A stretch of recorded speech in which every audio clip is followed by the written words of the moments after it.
Hello and welcome back. We're on part 2 for the history about the chasing Australian sport. Let's dive into it. I can't wait to share. There's so much to cover. Here we go.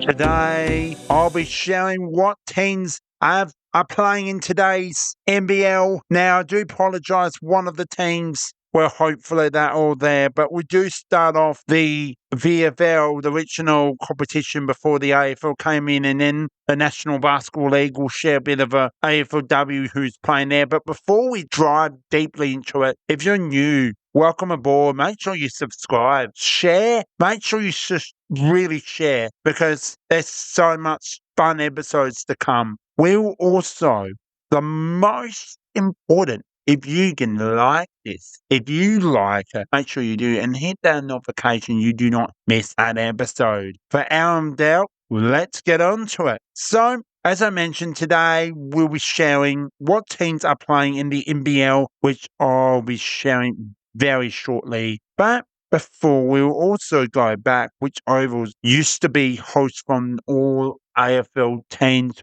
are not present but the past. So if I don't share all of them, I do apologise. I'm only going to do the most popular ones. So the original competition was the Victorian Football League, which is a league it's still today, but not in what they call today Australian Football League, known for AFL. Today, we'll now share all of that. Now, like I said, there is so much. And then we'll share teams we missed from part 1 from the basketball. So, very simple. Now, I hope you enjoy it much. Let's now deeply into drive as we start. What stadium, what ovals didn't be used today in the AFL?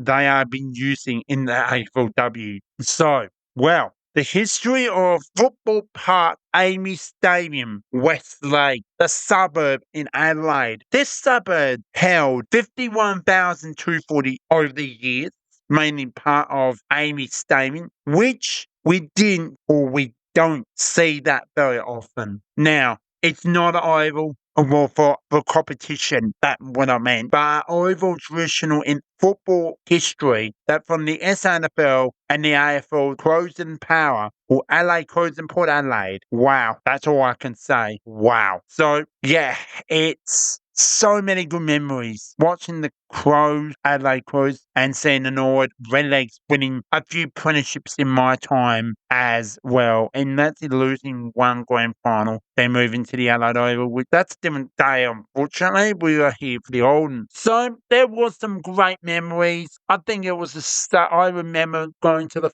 very last game, and it was against Melbourne Demons, and Adelaide won that game, and that was such a gorgeous day, and the history icon to it. It's great to have football park memories as a child. Do you remember that oval, stadium, or park? So we're driving now into Melbourne, known for Princess Park. Now, there's a few names and you may remember. I'm going to share when that was, and so let's get straight into it. So it is a very unusual. There's 4 names today. So Optus Oval. Optus is like Optus Stadium. No, 2 different icons. One in Perth is Optus Stadium today. It's one of the biggest, 60,000. This is held 62,000 now. This is held, like I said, suburb in Melbourne. So that was from 1994 to 2004. There is a completely big change of like grandstands and all that, a bit more modern.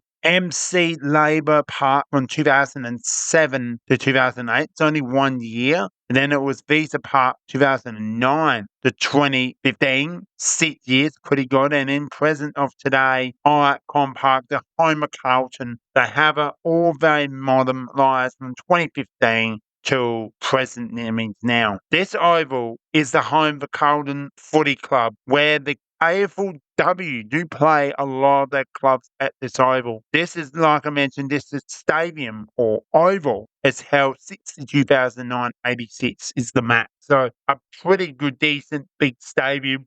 to host grand finals generally. So we go to another Victorian team, Richmond Tigers, Rudd Road Oval, Park Road, right next to the MCG, the Richmond Tigers Footy Club. This is where there's been changes over the years. Well, what I'm going to share right now is Meadbank Centre from 2011 to 2016, and from 2017 to now is Swinburne Centre. It's a Richmond Tigers host their games, and I think that's really important to still host games there, because this is really important for the Richmond Tigers Stadium. We go into the next one, which is the Sydney Olympic Park. We come to another way of wording it, Stadium Australia, Sydney Olympic Park. The name has changed over the years, which was Telstra Stadium from 2002 to 2007,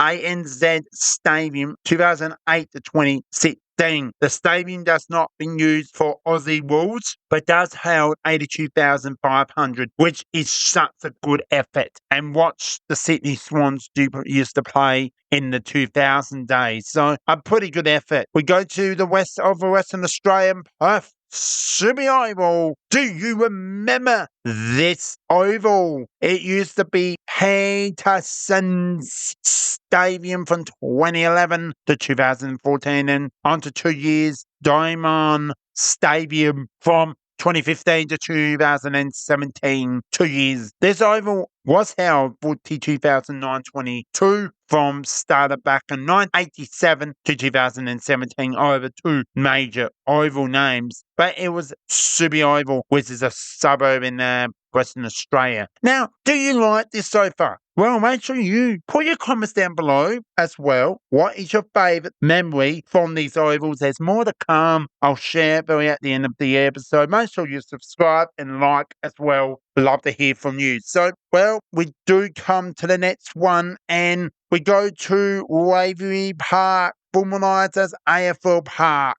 The oval for VFL Park was then 1917 to 1991. The stadium held 78,092,935 over the years. This stadium we come and we continue on. It's the Western Bulldogs, which is Western Oval, which is Whitten, the home of the Western Bulldogs, where the AFLW Western Bulldogs team do host their games during the AFLW season. This is still runs from today with a 42,354, which is a great crowd capacity. A good cap means good crowd. Let's just say that. Where the final oval we will share is Windy Hill, which is the Essendon's registration reserved. This oval is home of the Essendon Bombers Footy Club, which is also a training base. I've been to this oval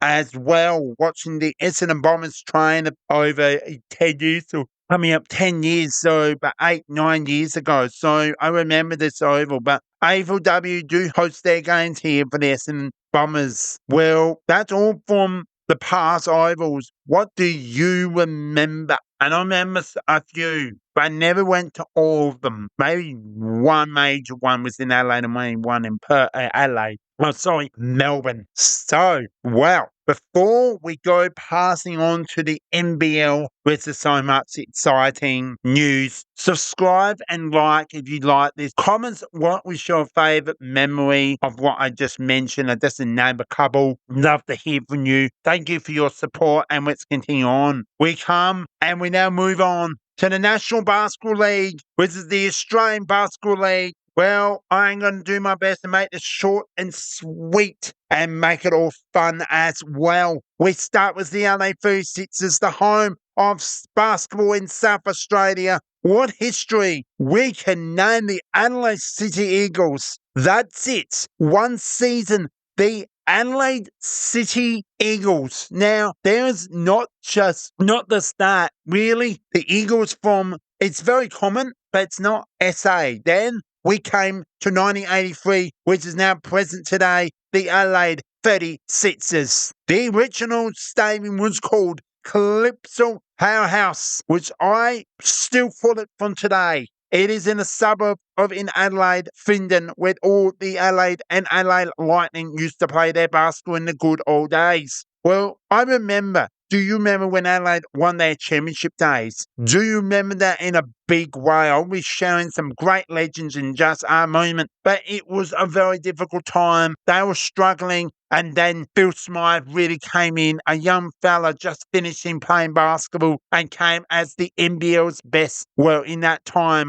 and for the National Basketball League. So there's some great championship players play for this team, which is AI Green, Brett Mark Davis, and Phil Smythe was Kevin Brooks. Really Farley, do you remember? Just the name legends. There's Paul Russ. Do you remember those? I remembered as a child, I used to run out with the players and sit on the sideline, and a very silly thing, eyes on the ball. That's right, I got my nose whacked. So there you go. I remember waiting and signing from players, trying to get them attention, and that is all professionalised. But from today, Adelaide 36ers are now moved from Swinburne to the city of Adelaide Entertainment Centre, where it's all sold out mostly each game, which is the last few seasons, which is just strong to say. Mike Wells is the current coach for the Adelaide 36ers and done so well in the off-season, signing Bryce Cotton. You know, there's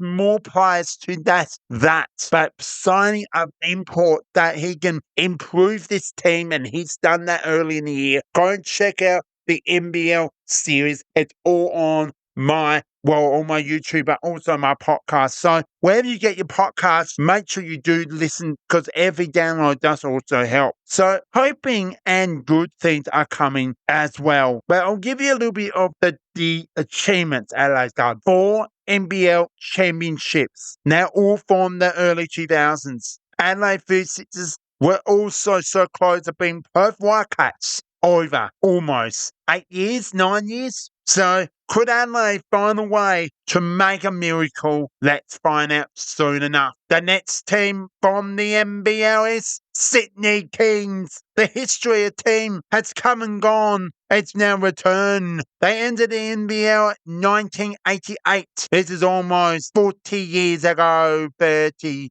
or 40 years ago, and left. Absolutely disappointed 20 years ago. Then they came back a few years later. There's something that Sydney Kings have. It's 5 championships from 2003, 04, 05 in a row, then returning 2022 and 2023. 17 years later, back-to-back champs. Does Sydney have changed a lot since joining the NBL? Again, I think so. They've got talent, they've got a great coach, and a great culture. All the best of us. Coming with Brisbane Bullets, the 40 years history, still part of the NBL, but this is the disappointing part. They were out of the NBL competition for 8 seasons, 8 years, where every word you like to call it. Then return to the NBL. Once again, they have not been the best, so they'll join the NBL 1979, left 2008.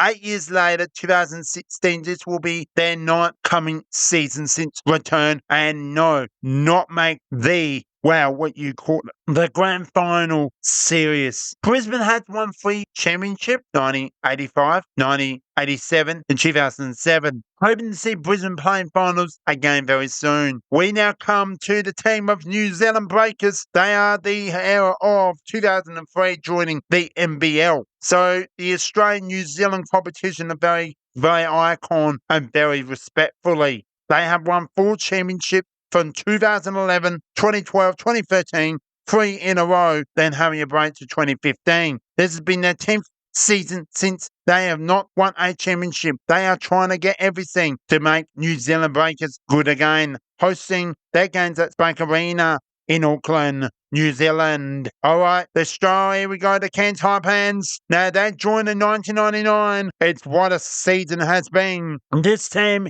is the north of Queensland. We only got the one Queensland team, used to be Townsville as well. Now, the host games they play at the Convenience Centre and house 5,300. In the history of Cairns joining the NBL, they have won and made grand finals but never won one. No championships on record. Can they do it? And I'd like to see one, well, hopefully in the next few seasons. Hoping that day will happen soon. So all the best, Cairns Taipans, for the rest of the remaining NBL season. We come to the next team, which we have the Perth Wildcats. Perth Wildcats entered the NBL in 1982, so it's been a very 43 years. The Western State Wildcat was the original name, like the LA City Eagles. Then the Wildcats came in, same name, Perth, in 1984. So it's been a very, very difficult but sensational season of careers.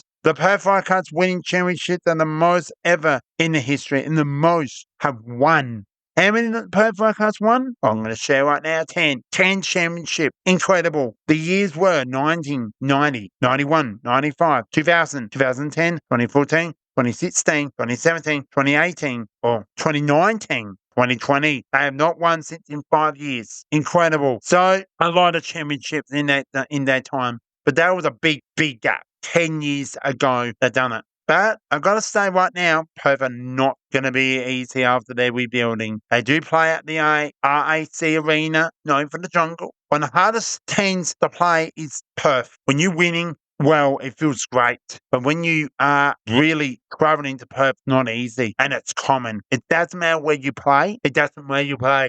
Any sport you do, it is never easy. We move to the final team. I'm going to share the 9 for Melbourne Tigers. That's it. The 9 for the Melbourne United. I may share this before. I may as well do it again in the Melbourne United version. So the Melbourne United joined back in 2014. This will be their 11th season, winning 2 championships. They play at John Cain Arena, hold 10,500. That's basically all I'm going to share there. There's not much to share, but they've got a great team. They've been very good ever since Melbourne United, but I think Melbourne Tigers were the better team with Andrew Gaze, the legend. There's so many legends I can say. Brett Mars, well, for the LA Sixers days. So that's all. I hope you enjoyed the NBL AFL or the history about changing Australian sport. Well, that is all what I am going to share today. Make sure you subscribe and like down below. Hit that notification bell, much appreciated. Thanks so much for your support, much really. Well, I like to get this 1,500K by early mid-November, even more of subscribers in that time. But if we can do our best, making to 1,000 by then, it'll be all right as well. But, you know, I love setting goals and much appreciated. There's fun episodes already out. Go and check the Disney and Friends quiz. I will do my very best to get some more quizzes out as much as early as possible. Catch you later. The BJ show's out. Cheers.